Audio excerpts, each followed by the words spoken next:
Welcome back to another episode of the Mile 40 podcast. I cannot go through another episode without taking a second to just say thank you to everybody out there for continuing to tune in, for dropping the reviews, for helping the show grow. We're now at 49 countries across the globe. And, we've exceeded all of my expectations with regards to the direction of this show. So once again, I want to thank you all. If you haven't already, please make sure you hit follow on your platform of choice. Today's guest is a dear friend and someone who I'm excited to have on. Him and I have kept in touch over the years, even though geographically we haven't seen each other and been close to each other over the last 10 years. We were just catching up on prior to this. But I'm excited to share that today I have Dave D on Mile 40. Dave is 38. He was born 40 minutes outside of Philadelphia. I found out before this, I knew he went to LaSalle, but I didn't realize he played football over there. So he was a college football athlete. The majority of his career has been in advertising and brand development or sales. He now works primarily as a marketing communication strategist. In the past, he worked on Philadelphia tourism campaigns, including Planet Fitness and repositioning Dockers as not being quote unquote dad pants. He changes how people view fleet and logistics within their company and helped turn a bench into a permanent art installation in Philadelphia. And we're going to touch on that because I do remember that project. Currently, he's the director of growth and marketing for a video and animation studio called Pretty Damn Sweet. He's also creating his own liquor company, Padre Mezcal. And I definitely want to hear more about that. Dave, thanks for joining me today. It's great to be here. Super happy to catch up with you, more so than anything else. Yeah, man. It's been a long time. I'm glad that we've kept in touch over the years. I want you to know I really appreciate all the support you've given Break Barriers over the year, the narrative, the mission, everything that I've really been putting out there. It means a lot to me that you've kind of kept a pulse on a lot of this stuff. But for the purposes of today, I know one thing about you, and you are one of the most thoughtful and thought-provoking individuals that I've personally come across. When I was going through the roster of potential guests to bring on the show, bringing you on was a no-brainer.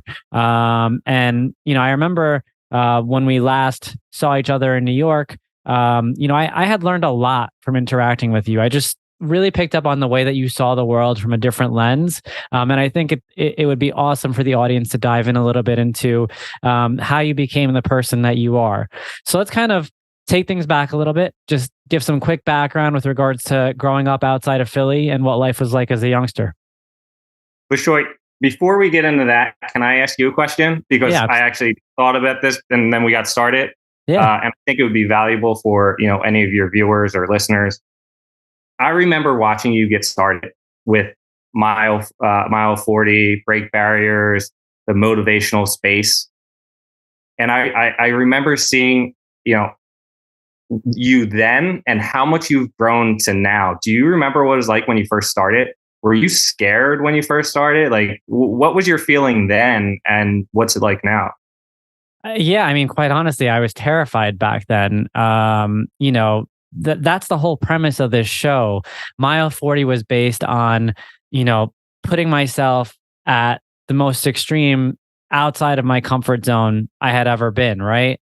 And then I got to that moment at Mile 40 of the Ironman back in May of 2019 or June of 2019, excuse me. And I unleashed something I didn't know I have.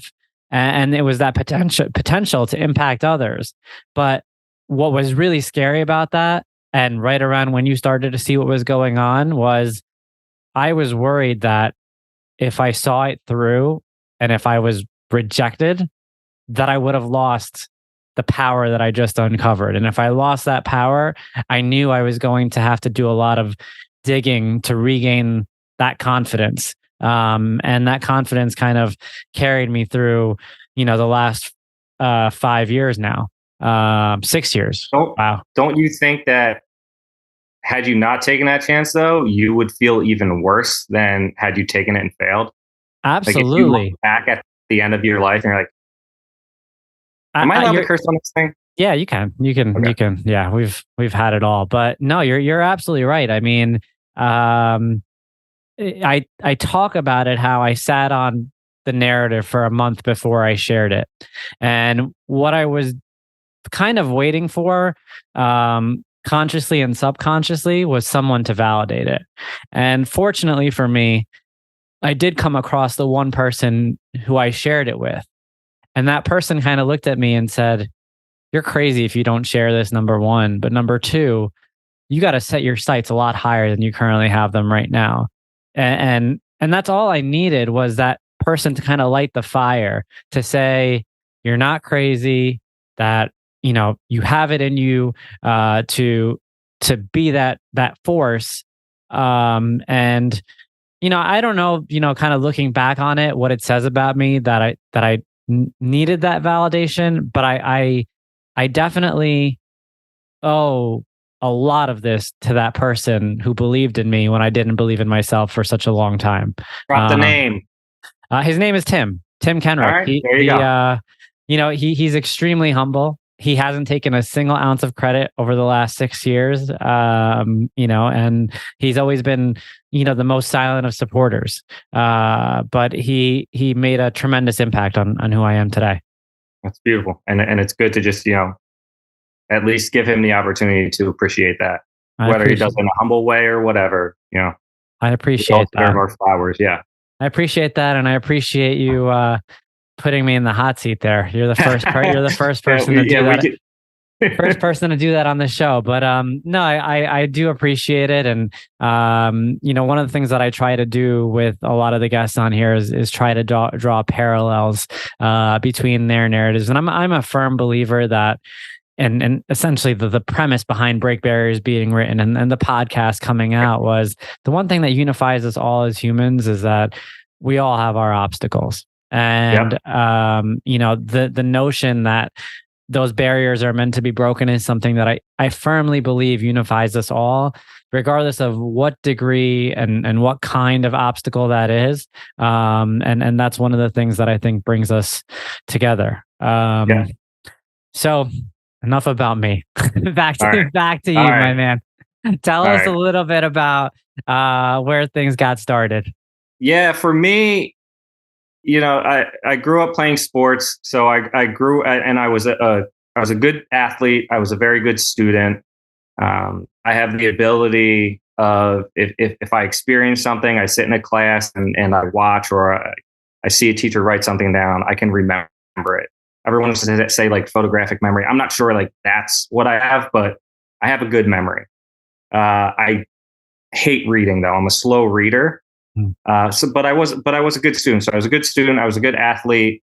Um, and all through like grade school and high school, yeah, you know, honors student, honors athlete, all these sort of like accolades along the way. Uh, Meanwhile, I was just like a kid from a very blue collar family. My dad, his dad passed away when he was 12.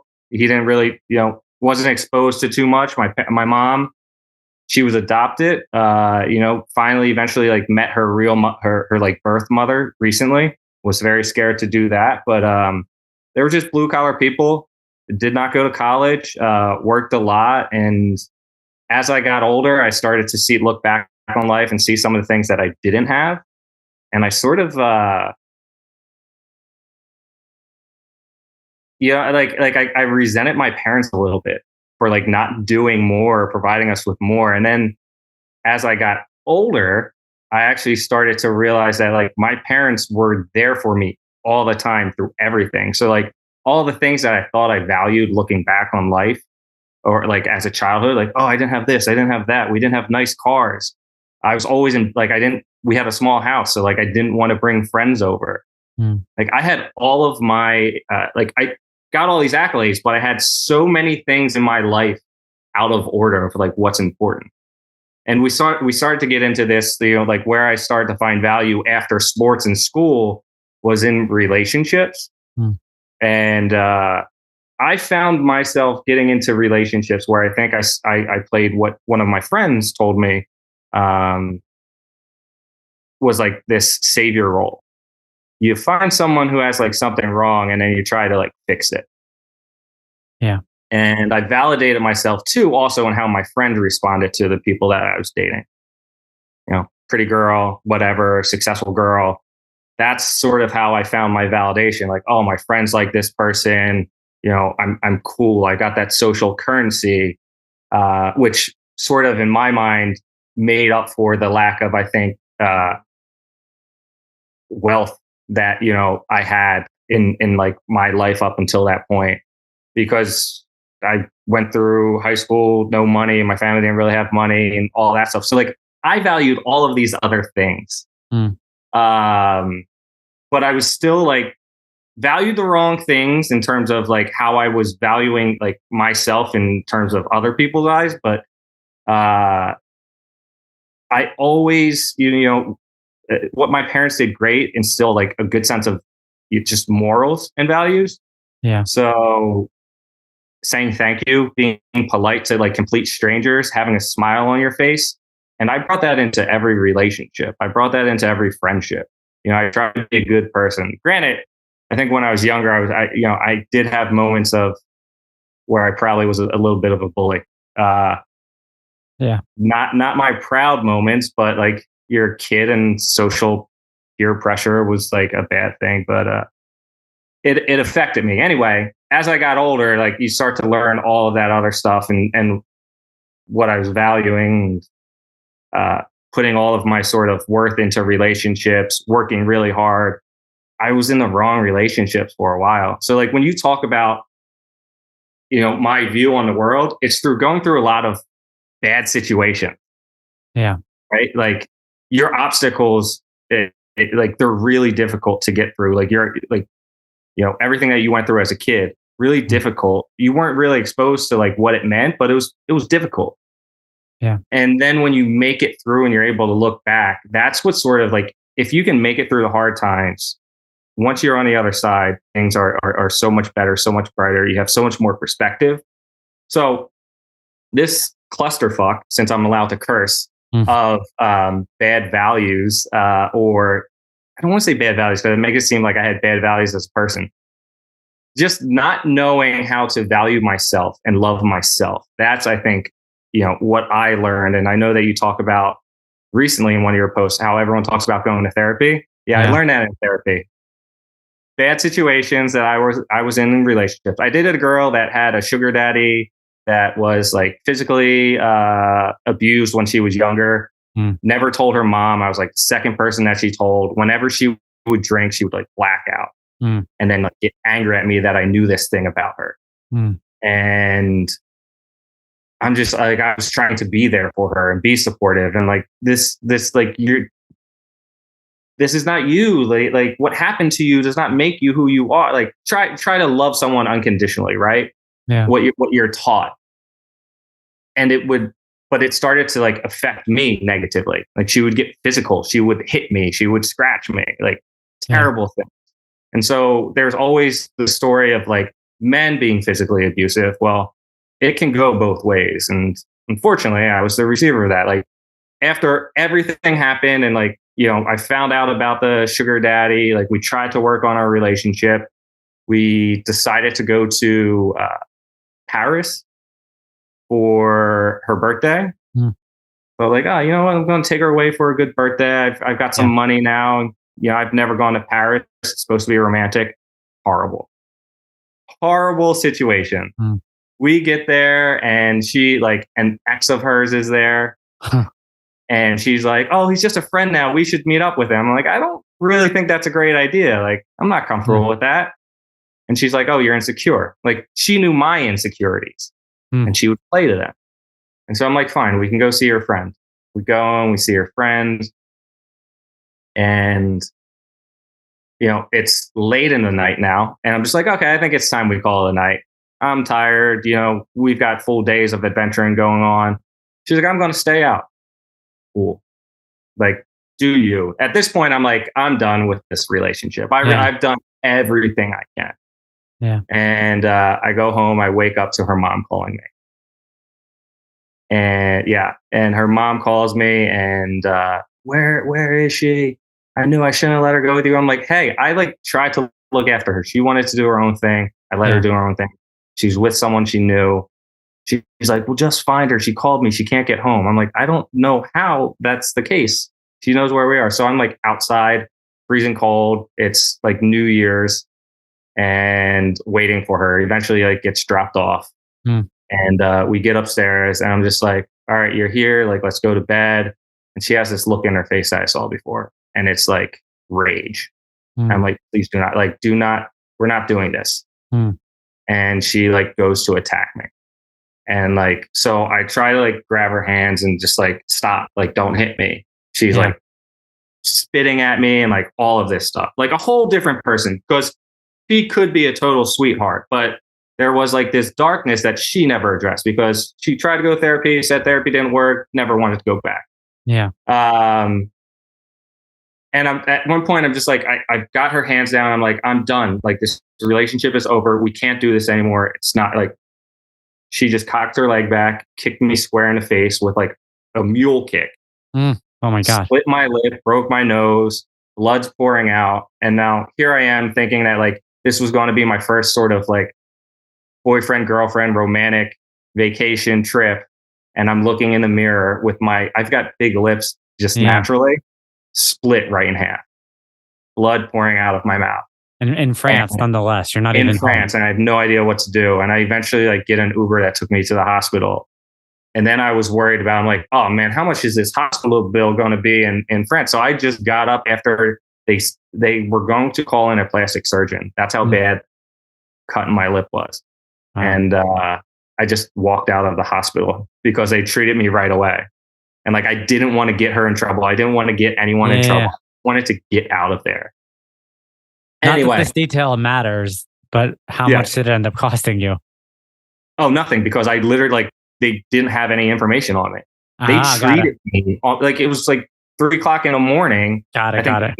Either New Year's Eve. I think it was New Year's Eve. So it wasn't even New Year's. Like, got it. It wasn't New Year's Day yet. So yeah, it was weird. And like, I sort of just like sneaked out because I'm like, I didn't want to have that hit because I'm already footing the bill for most of this trip. So so that was like the first sort of, I gave everything to that relationship. And I think, because it was the wrong person, you can put everything you have into something. Yeah. Everything you have into what you think is your calling in life or a job that you want. But if it's not actually it probably won't work. Right. Like that's looking back. I poured everything into that relationship, like thinking that like this is, this is the girl that I'm going to marry. Yeah. So like, got to make this work. And it didn't end up that way.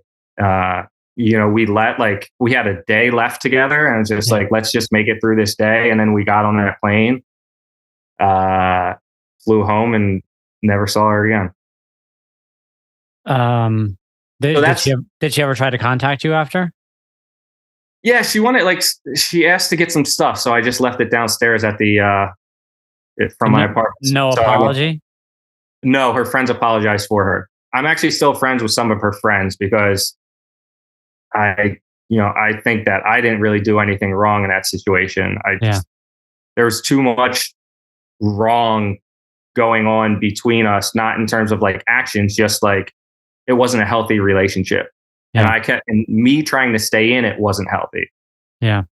I want to dig into this, into like the savior approach that you referred to a few times here. And I want to kind of dig into where that perhaps kind of came from, right? Like I think subconsciously, a lot of times, I mean, not even subconscious, psychologically, we all approach relationships probably how we've been conditioned to approach them from childhood, our relationships with our parents, so on and so forth. You're not the first, and you certainly won't be the last who kind of took on a mentality like that. Yeah. But it wasn't even the last time I did it in my own life. Yeah. So why don't we dig into the psyche behind this a little bit to kind of, did you ever uncover why you took on that mentality with relationships?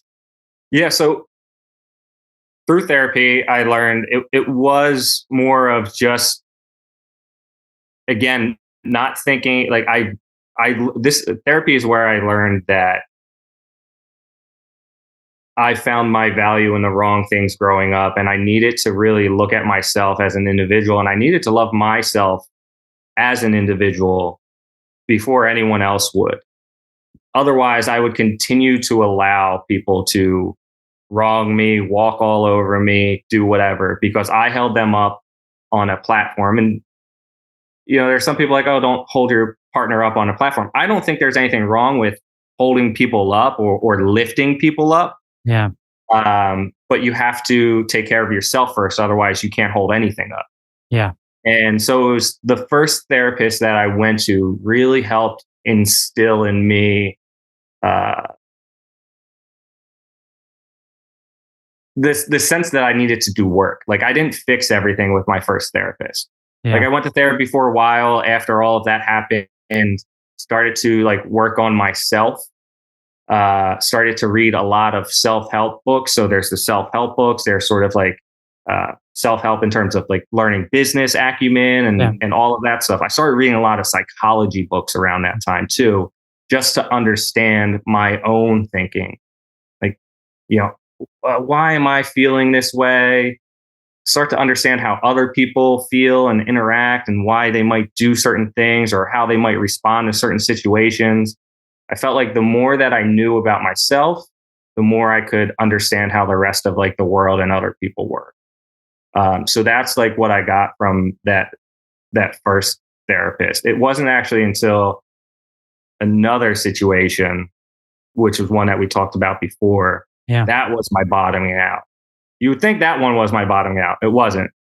There was another. I thought this was that. So let's kind of draw the timeline right now. So how old were you when you came back from France on that trip? Approximately. Oh man. I think I was like 27, maybe. Okay. Right. And so then I started to do that work and I started to work on myself and then I stopped. So that's, I think, a big thing. Like I thought I was good.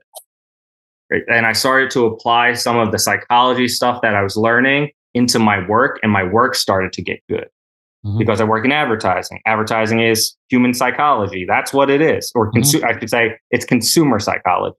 Yes. How do you influence people's thoughts and actions? Right. Yep. So all of that work was helping, all of that self-work was helping in actual work. But that was around 27, right? And then a year or so goes by, and then I get into another relationship with someone who was emotionally unavailable, it seemed like, because she was coming out of another relationship. And I kind of saw it in the beginning. But I'm like, let me address it. Let me ask this person, like, hey, are you still seeing this person? Like, it seems like I'm seeing signs that there's something else going on.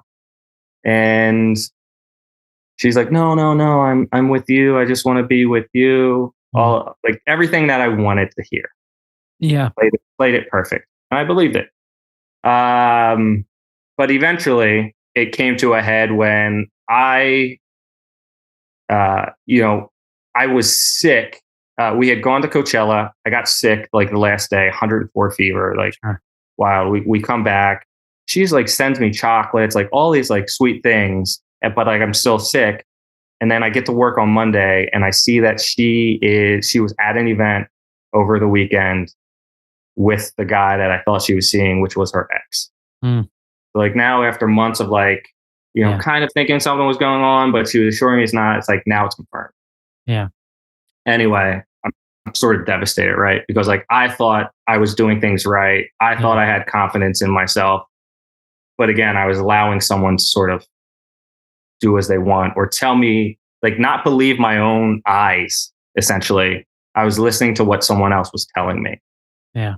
And so, I knew the guy. I called him. I said, hey, are you, seeing so-and-so? Yeah, why are you? I thought you guys were done. I'm like, what? Crazy. Oh, wow. Then it's like, hey, saw this picture of you over the weekend.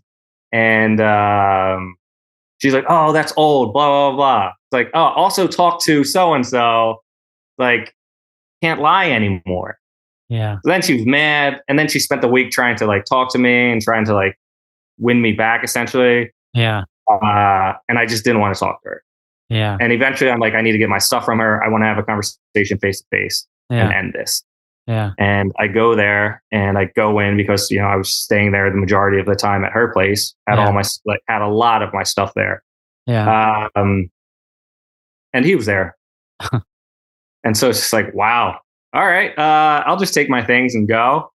And it was a little emotional. She was upset. She was crying. I think I started to cry. And at, you know, some point he just comes over and like pushes me and like tells me to like get the fuck out. Oh, wow. Not a really good moment to be doing that. To be provoking. Well, we got in a fight. Got it. I got arrested. Wow. Yeah, I got arrested. I ended up going to, holding cell that night, and not like a holding cell where people are drunk and it's like a drunk tank. I was in a cell where like the guy next to me in the cell next to me, I never saw him, but he was like on the run for 2 years for like murder and finally like turned himself in. Oh, wow. Like crazy things. And then, so like I'm there for 20 hours or so. Yeah. And, when they eventually came and read like everything that they charged me with, which was crazy, like breaking and entering, like I was staying at the place, like I had all my things, like how are you charging me with all of this stuff? Yeah. The guy next to me who's like, you know, used to jail or like going back to jail or like not scared of prison, like he was turning himself in. He's like, damn man, your life is over. Oh. And that, my friend, was like the realization of like, how did I get here? Like, how did I get in this situation where I might lose my freedom? And for 3 months that summer, so this will also lead into the bench, because the bench was launched while all of this was going on. That was my outlet while, you know, in behind the scenes, I was dealing with all of that. And I was in the public eye, I was pouring myself into this project that was all about positivity and love. And I got to see people, you know, share beautiful stories on a weekly basis. And that was everything for me, because that gave me the hope that I had lost, that like, you know, real, like true love is a fairy tale. And we're sold this dream that like, when I was sitting in that cell, I'm like, I didn't believe in that anymore. Wow. And, you know, I ended up just getting some summary offenses. They charged me with 3 felonies and 4 misdemeanors. Wow. Crazy stuff. Very serious stuff that, but when I went to like the first hearing where they're reading, the judge is just like, what are all of these charges? What, like this, I know what this is. This is a lover's quarrel. Like, why is he being charged with all this? And like, this person wasn't involved. Apparently that guy had a lot of connections and they were throwing the book at me. I also, in this experience, learned that our court system is not meant to rehabilitate people. Yeah. It's not. It is meant, you're a number in the system and they want you to fail. Yeah. It's crazy, because I went through all that. And then like, so all I had to do after that was, I had 3 months of probation. No, I'm sorry. I think I had 6 months of probation, but I had like 3 months where I had to go to anger management and therapy, court ordered, all of that stuff. Cool. Like, I've done therapy before. I'll do this. You know, maybe I'll learn some things, but I also learned like, you're a number. I worked a full-time job, and you have to have a full-time job. Otherwise, like, you're in violation of your parole. But they want you to go to your court-ordered therapy in the middle of the day. That's not convenient for when you have a job. When you have to go see a parole officer, you go at 8 a.m. when they open, and you sit there for 3.5 hours sometimes before they see you. How am I explaining this to my work? Because my work did not know that I was going through all of this. I was trying to keep everything under wraps. And that's like, crazy. So that's, I learned that. And like, I have a huge amount of empathy for anyone that goes through our system, but I also like, I went back, I started doing like more self work. And this is where I started to like actually love myself, because I had this person who I put so much into. And now like I did everything. I never cheated on this person. I never lied to this person, nothing. And now here I am, the guy that did everything right. And I'm the one in the worst situation out of everything. And like life isn't fair, right? It's not.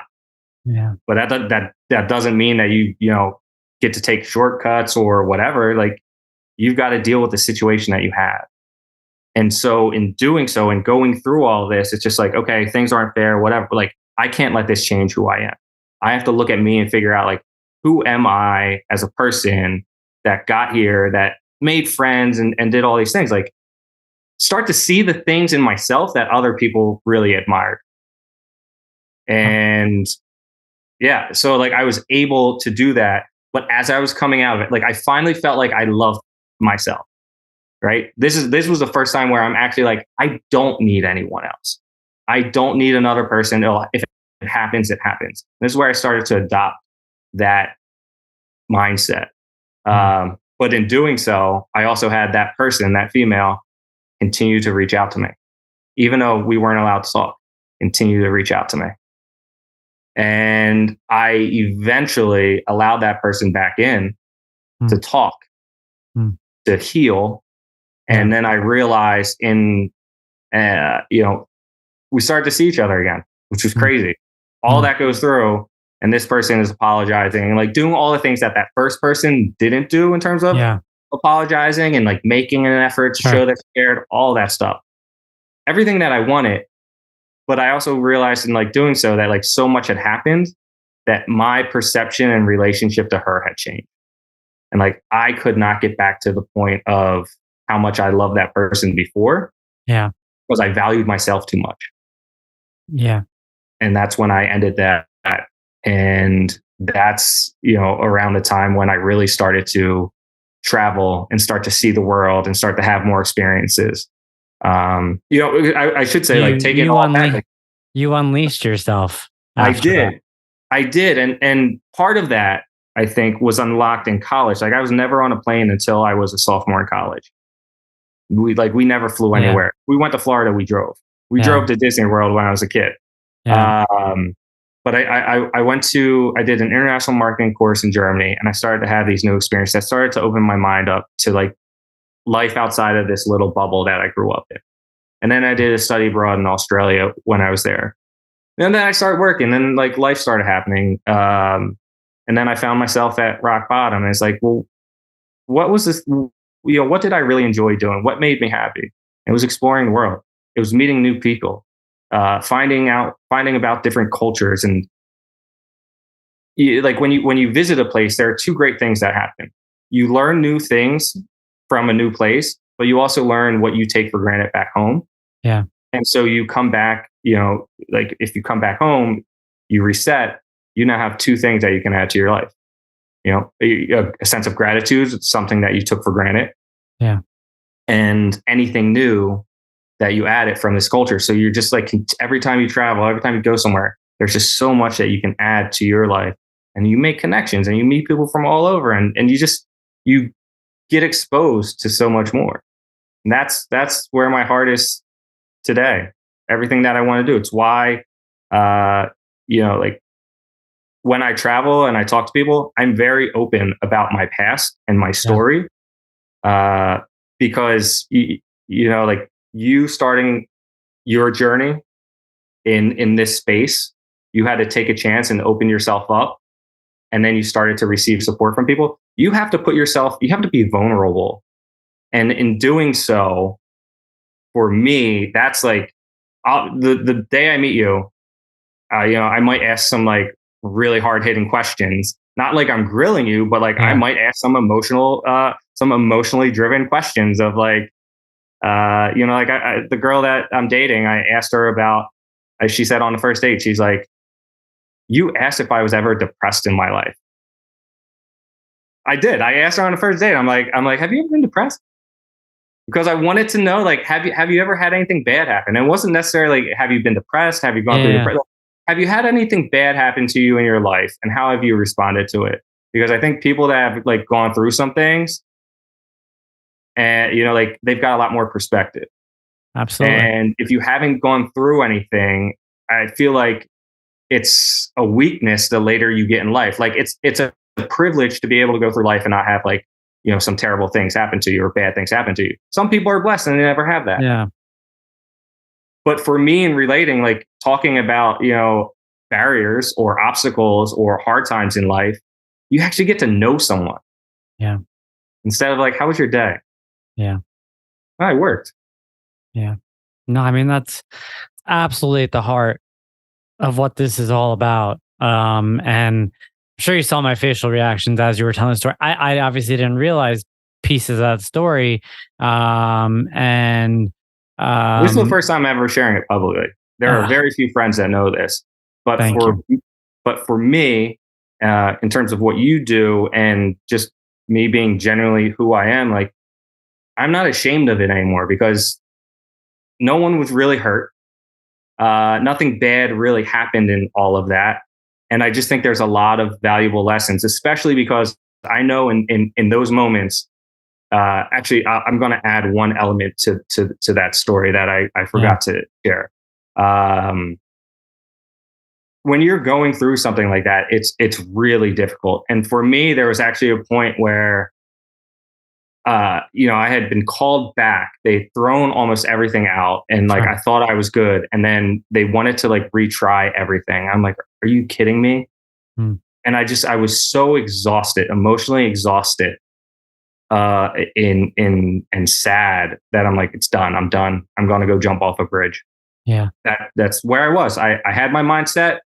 I looked it up. Like, I'm going to go jump off this bridge outside of Philadelphia. And like, that's it. I can't do this anymore. I've given everything and like life is trying to make me a bad person. That's what I felt like.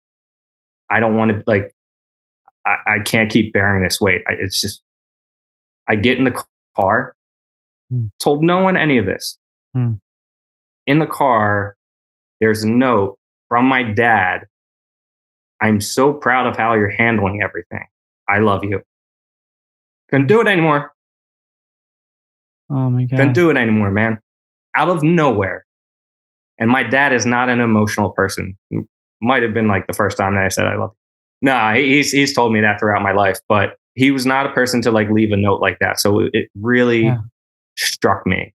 And we've had a good relationship since then.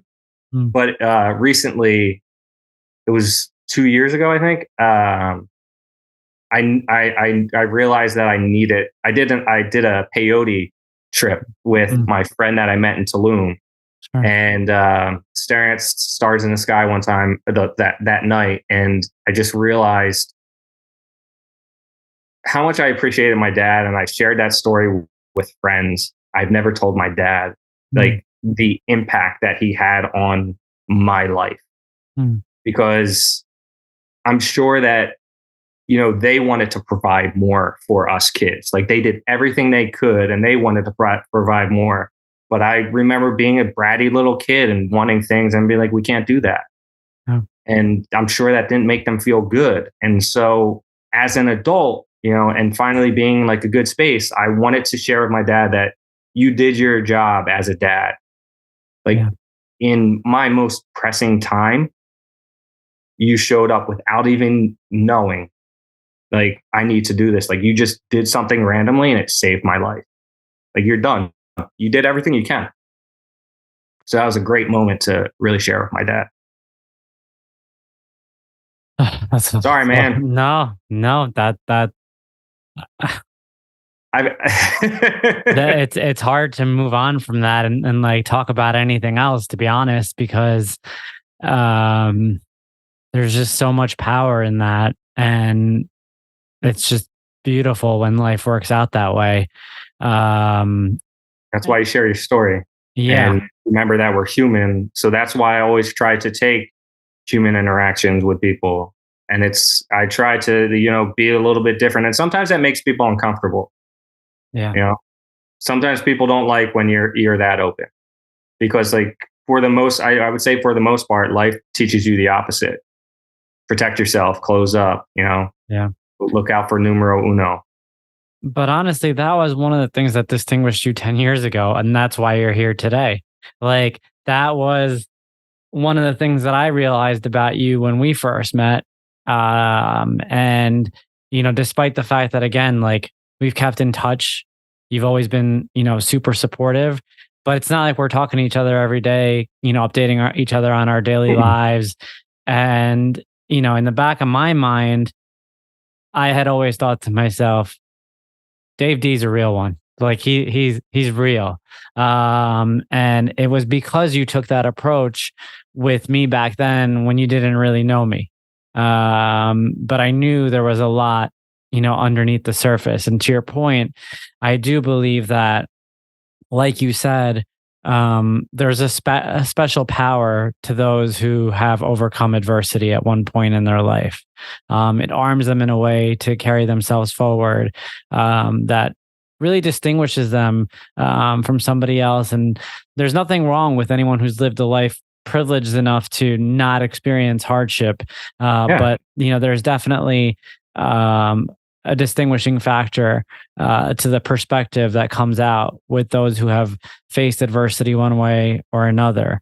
And, one of the things I want to say about you, kind of relative to what you started out when you were asking me questions, is I truly believe you are where you were meant to be now. And a lot of times when it comes to hitting that rock bottom moment, that mile 40 moment, if you will, you talked about what happened in France, and then you talk about that next relationship.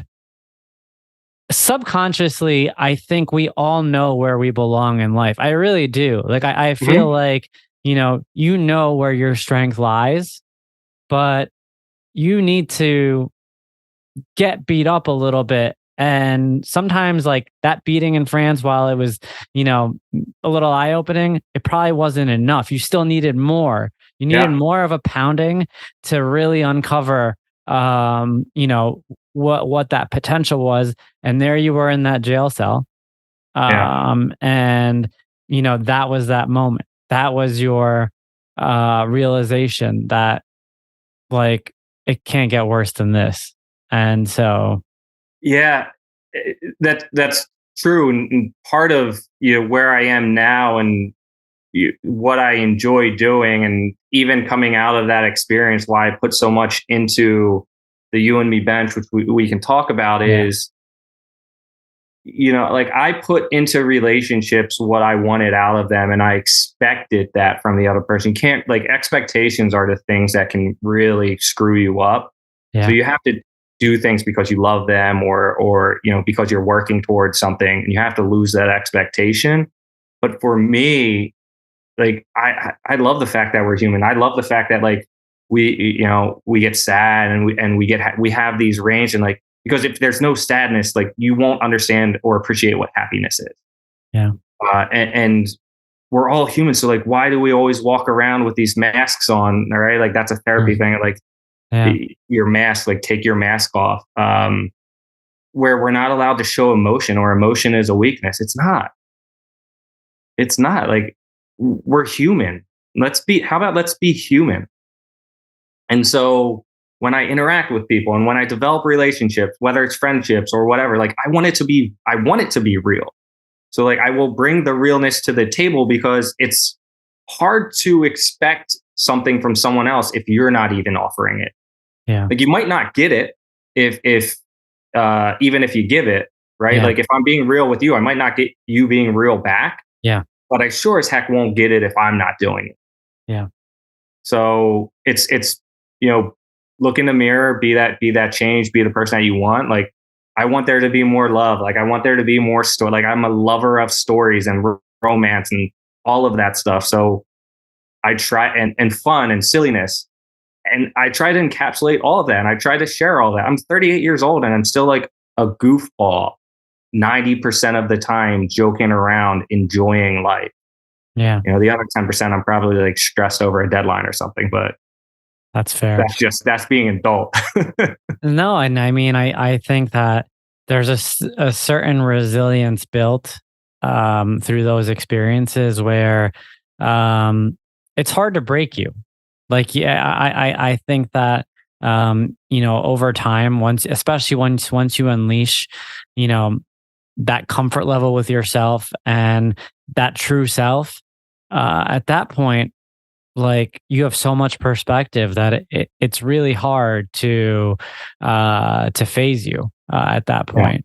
Um, Well, yeah, you're go ahead. more aware of what's coming into your life at that point, and Yeah, like what weight you want to bear, yeah, and like when it's time to unload something. Like that's, I think, a lot of the like key points in the rough situations that I've learned in life. I don't want to say that like, oh, life will never break me. Life is a fucking son of a bitch, and yeah, you have no idea what it can do to you. It can certainly absolutely break you. If it's done it once, it can do it again, but it's going to be harder every time that it does it. yeah, And it's because if I get into a relationship where I'm not feeling fulfilled or things are being reciprocated, that's yeah. it. You're I gonna be don't out. need You're gonna be out a lot quicker this time. yeah, I don't well, I because I don't need another person to Yeah, feel like that's completing my life. yeah. Yeah, no, you're absolutely spot on, and I can't thank you enough for trusting me and the platform really to The share some of platform, this. Bishoy, it's not you. Thank you, man. No, I'm No, just kidding. I appreciate it. I mean, I've been fortunate enough to have a couple of people come on and share stories for the first time publicly, and it truly means a lot. It shows that you trust me, and it shows what's going on here. And so I'd be remiss if I didn't thank you for that. Yeah, man, you've always been a friend. Like I would come up to, New York and we'd have our terrace parties or whatever at Water Street. Yeah. And like Ryan, Joe, R.I.P. Water Street. absolutely love those guys. Love all the Buffalo and New York guys. But those nights could always just go random, and you lose everyone. You Yeah, were always there, like, hey D, like you need a spot to sleep, you got it, appreciate that. right? And like you always looked at, and like you were the person that I probably knew the least, and like you were the one that I could rely on probably the most. So I Thank you. really appreciate that from you. Thanks, man. Um, there's so much to cover, but for the sake of time, I want to make sure we hit on some of the Sure. important things. The you and me bench. Yep. That made a big wave and a big splash when it came out. So why don't you give us some background on what the bench was? I know you talked about the period in your life when it came Mhm. about, but Yep. like walk us through it. Yeah. So the You and Me bench, I was at an advertising agency in Philadelphia, and we had just landed a new client. They were a jeweler. And in the middle of or I'm sorry, the end of our first real creative meeting we had with them, they left and they said, guys, we're not just in the business of selling jewelry. We're in the business of celebrating relationships. That's it. Hmm. Another person in our agency had the idea like, oh, what if we just like put a bench somewhere and it has like their logo on it, which was the ampersand N symbol. Hmm. And at that point, it's like, that's cool because it's different and it would go in a park potentially as like a public piece. But what's the story there? Yeah. And how like we're just going to have people sit on there and there's a plaque there. So develop the idea of, it's the you and me bench. Hmm. You and me are sitting down on it. It's a moment to share our story. It's a moment to appreciate our story. So to seed that, we had to put it out and we had to, get people to sit on it, get people to share their story. That whole summer, since I really couldn't do anything else because I was in trouble, Yeah. every single like weekend, it was usually like a Friday night, Saturday, and a Sunday. I was taking that bench somewhere to a park, to a festival in Philadelphia, guerrilla marketing style. We had a U-Haul van and we had rollers, and there was usually like an intern that I had with me. Sometimes I was doing it by myself. Yeah. That's a heavy, awkward bench. But we would guerrilla style set it up. We had a little sign, and people would sit down. I would offer to take a photo of them, Hmm. and I would ask them about themselves. Please tell me who is this person? Do you mind sharing a story about how you met, Yeah. or what they mean to you, or just a funny story? Yeah. And so people were just opening up. oh, this is actually our 7th anniversary. And we actually met in this park. So we got coffee and we wanted to go for a walk in the park. We've been married 52 years. And oh, well, how'd you meet? And I just would dive into these conversations with these people, and I would like mentally take notes. And then afterward, I would like jot down notes and reshare all of these stories on social media. It was somewhat inspired by the people of New York. Yeah. Because I thought that was fascinating. Yeah. You see a photo. Humans of New York? Humans of New York. Yes. Yeah. Humans of New York. Yeah. And like that was just starting to like take off around that time. This is 2016. I think. Yeah. As you were saying it, I'm like, I was getting Humans of New York vibes. And I'm like, Humans of New York. Yeah, exactly. Inspired by that. But like that was one person, right? And like, so you're getting the story of people. Yeah. We wanted the story of relationships. Yeah. And 2016 was also like, personally, it was a tumultuous time, but there was election going on. There was, some like police drama, going on and all of that stuff. Like, it's just like the media's tearing us apart. Yeah. Like what it loves to do. And but again, at the end of the day, we're humans, and you're sitting down on a bench. You're sitting down on a bench. You could be two strangers. Yeah. Why don't you introduce and have a conversation? Yeah. And so that's what it was, and moved it around the city. I originally reached out to the city to have it as like a permanent installation. They said, we don't take art installations. We go out and find them. Oh, wow. And eventually, after having it around a few places, TV station called up and one of the smaller TV stations called up, wanted to cover it. They cover it. And then all the other TV stations and radio stations, everyone wants to talk about it now because it's been on TV once. And then people were following it. Like, they wanted to know where it was so they could go and take a picture and share one of their own stories on it. And finally, I had it at City Hall at an event. Like, we were allowed to be there. And someone from City Hall sat on it and said, I love this. This is like, because I took their photo and I asked them about it. They asked about the bench.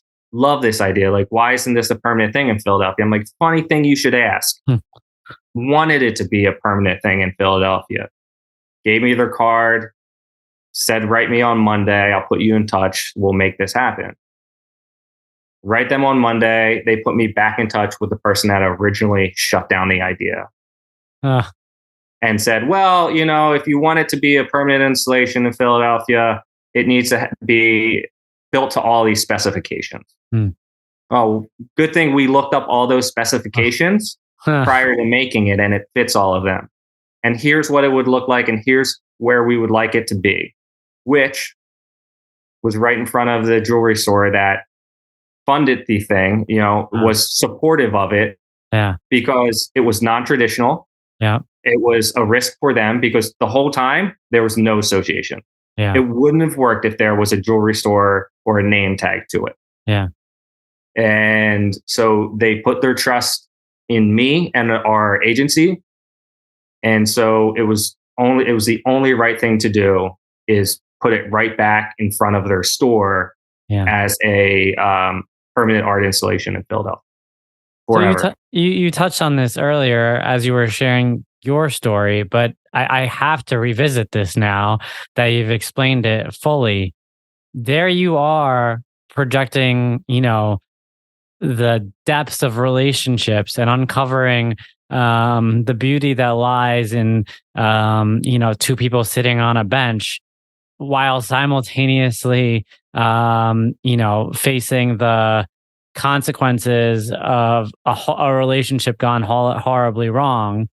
There had to have been some sort of clash internally as you were seeing the beauty on one side while dealing with the despair of the other, or were you only focused on the beauty? I always saw the beauty.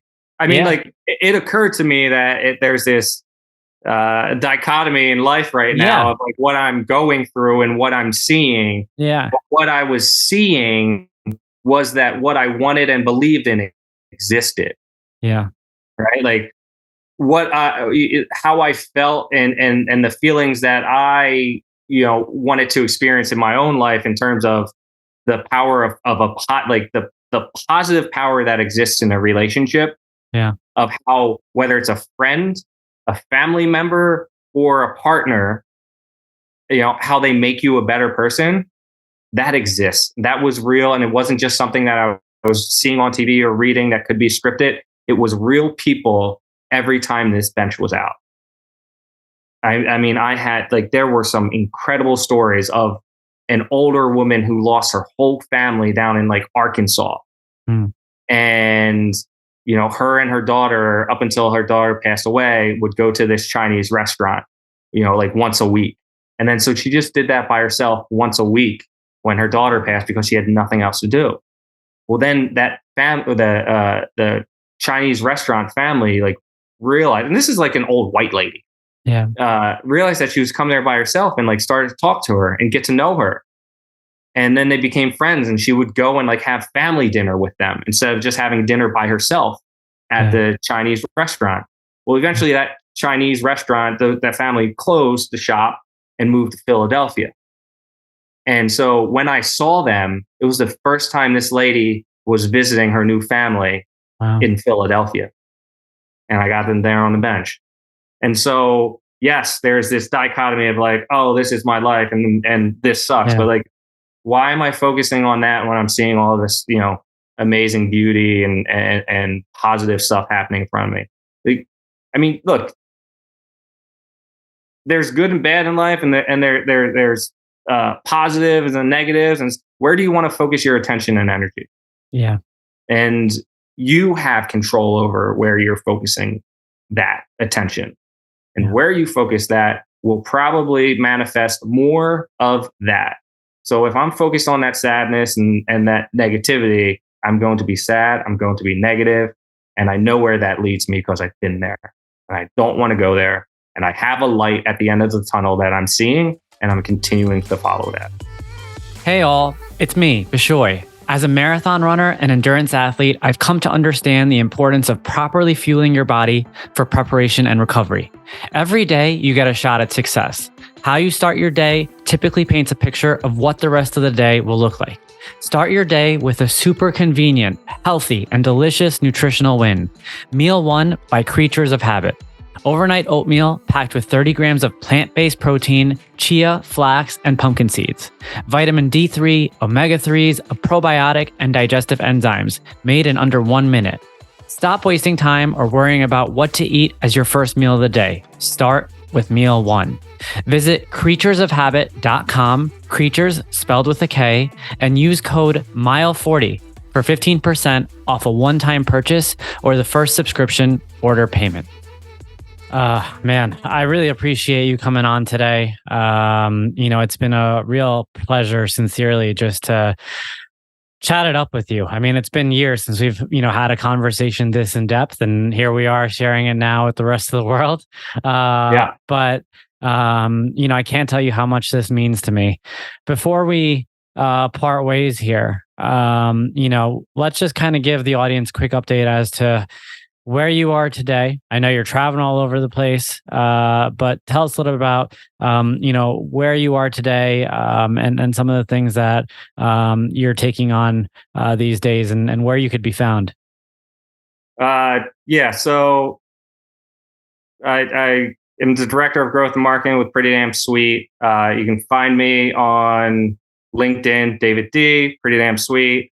On Instagram, I have a lot more of my travel focused content because that's what makes me happy. That's where I want to move eventually in my life, is to share. Like I talk about sharing experiences, sharing emotions.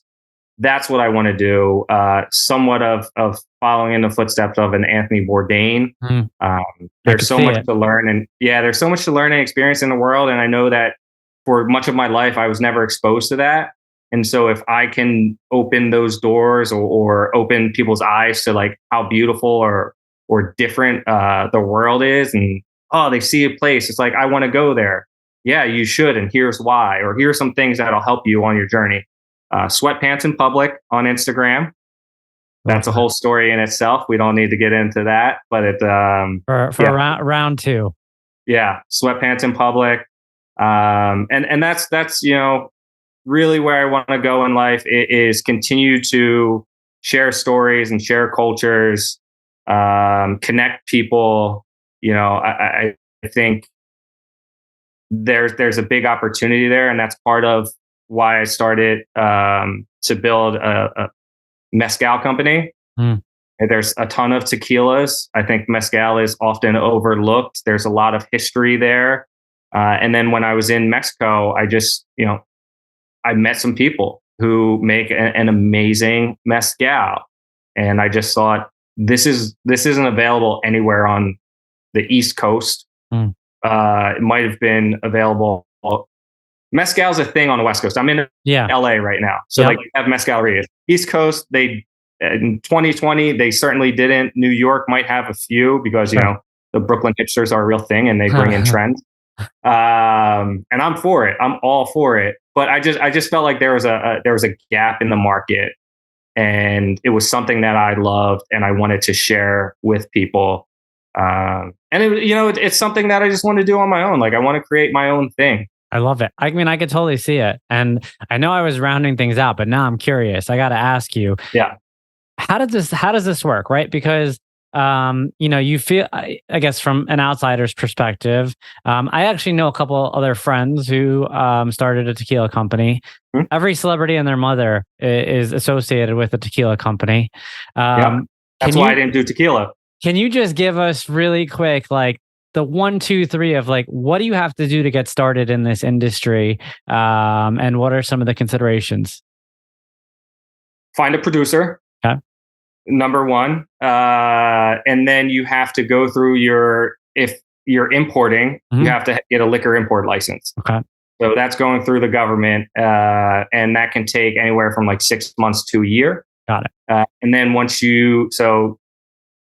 find a producer, probably you might want to start with finding a name, because when you register with the trademarks to be an importer, there can't be another name. So then you'll have to change it. So like figure out all of that stuff. And then I would also, one of the first steps, make sure you have a good product. Like I spent a lot of time in Mexico, and I went to mezcalerias, and I would give out samples of the specific variety that I want to make the first variety. So I did market research, I did testing, like product testing, found a producer, go through like the legalities of registering, getting your license to import. Still have to have our label approved. So that's another thing. And then so the other step that I'm also in the middle of is registering with the Mexican government. Got it. So you have to do that. At that point, it's bottling and selling. So for me, I'm starting very small, 1,000 bottles. Sure. But I know people in New York. I know people in Philly. I know people in LA. I know people in Chicago. I know people in Texas who are very willing to buy 100 bottles, and put it in their restaurants and their bars, and I'll keep 250 and sell to friends, and that's it. Like it's really for me, sell it in a small variety, start to build the name, start to build the brand. Like I have a tradition and background, so like I mean, you do have this background being able to like scale it from a marketing perspective, so that helps, I'm sure. Well, and that's why I chose Padre. Like, if you don't speak Spanish, every person in America probably knows Madre and Padre. Hola and adios, right? Like, so like make it familiar. Like mezcal for a lot of people is an unfamiliar. Something that like, I've heard of, but I don't know. Sure. And then so like, and here's where we want them to be like a buyer and a consumer. So like, how do we bridge that gap and get them closer? Give them like name, cool. They're a little bit closer. Padre wanted to play around with the San Diego Padres originally, and like American nostalgia, like Americana. But then there's like copywriting things, but still like inching closer without breaking copyright laws and all of that stuff. And like everything that I'm doing is just to get people a little more comfortable with saying, hey, like, let me give this a chance. So the bottle will be a little unique. I've looked at like so many bottles from Mexico to the US in terms of design. So you want a design element that stands out, something simple. Like, again, the name is simple so people can remember it. Taste the Father, something a little irreverent. Love it. I love it. So we're leaving this episode not only, more knowledge on some of the more difficult obstacles that you faced in life and how you overcame them, but now everybody has an idea of what it takes to start a mezcal company. Please don't, because the goal is to take a little bit of market share. I guess, note to the audience. Let's cut this out. Let's support Dave. Let's support Dave. Let's not crush him. And let's help him as he rolls this out. Any idea when you'll be able to start distribution? I was hoping for the end of the year. It's looking like Q1 of 2023. All right. Well, as soon as you're ready to go, you let me know, and we'll be sure to update the audience on this. My man, thank you. Thank you so much for coming on today. Man. It was great. And I want to have a real catch up in person sometime. I'd love to meet the wife, because Absolutely. I love the podcast that you did with her. My favorite guest so far. Awesome. That means a lot, my man. Thank you. You got it, bud. Take care.